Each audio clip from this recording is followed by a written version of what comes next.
بھارت میں ایک نجی تنظیم کی جانب سے کیے گئے سروے کے مطابق ایک سنسنی خیز انکشاف ہوا ہے، جس میں بتایا گیا ہے کہ بھارت میں 2024 کے دوران 84% اضافہ فسادات میں ہوا ہے۔ 2024 میں بھارت میں 59 فرقہ وارانہ فسادات ہوئے تھے، جو 2023 میں درج 32 فسادات کے مقابلے میں 84% زیادہ ہیں۔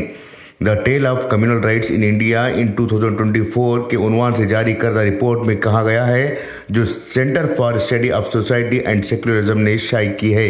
رپورٹ کو انسانی حقوق کے کارکنان عرفان انجینئر، نیہا دھابڑے اور متھیلا راوت نے مرتب کیا ہے، اور یہ معلومات دی ہندو، دی ٹائمز آف انڈیا، صحافت اور انقلاب کے ممبئی ایڈیشنز میں شائع رپورٹس پر مبنی ہے۔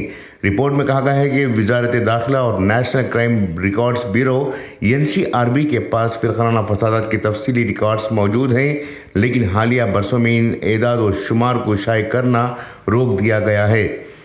59 فسادات میں سب سے زیادہ فسادات مہاراشٹر میں ہوئے ہیں۔ مہاراشٹر میں 12 واقعات پیش آئے، جبکہ اتر پردیش اور بہار میں 7 فسادات درج کیے گئے ہیں۔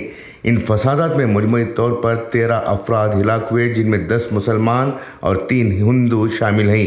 فسادات کے اسباب اور رجحانات کا اندازہ لگایا گیا ہے، جس کے مطابق 2024 میں اپریل اور مئی کے دوران ہونے والے عام انتخابات اور جنوری 2024 میں ایودھیا میں رام مندر کی افتتاحی تقریب کے دوران فرقہ وارانہ فسادات میں اضافہ ہوا۔ 59 فسادات میں سے 26 فسادات مذہبی تہواروں اور جلوسوں کے دوران پیش آئے، جن میں سرسوتی پوجا کے دوران 7، گنیش اتسو کے دوران 4 اور بقر عید کے دوران 2 واقعات شامل ہیں۔ رپورٹ میں کہا گیا ہے کہ مذہبی تقریبات کو فرقہ وارانہ کشیدگی اور سیاسی فائدے کے لیے استعمال کرنے کا رجحان بڑھ رہا ہے۔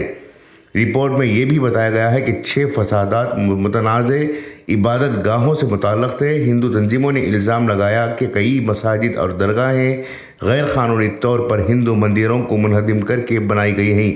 وارانسی کی گیان واپی مسجد، متھرا کی شاہی عیدگاہ اور جونپور کی اٹالہ مسجد سمیت 10 مقامات پر تنازعات سے متعلق کم از کم 18 مقدمات ملک بھر کی عدالتوں میں زیر سماعت ہیں۔ رپورٹ میں یہ بھی کہا گیا ہے کہ فرقہ وارانہ فسادات میں زیادہ تر مسلمان ہی متاثر ہوئے ہیں۔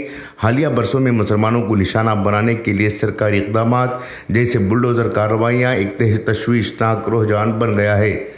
رپورٹ کے مطابق فسادات میں یہ اضافہ حکومت کی اس دعوے کو جھٹلاتا ہے کہ ملک فرقہ وارانہ ہم آہنگی برقرار رکھے ہوئے ہے اور فسادات سے محفوظ ہے۔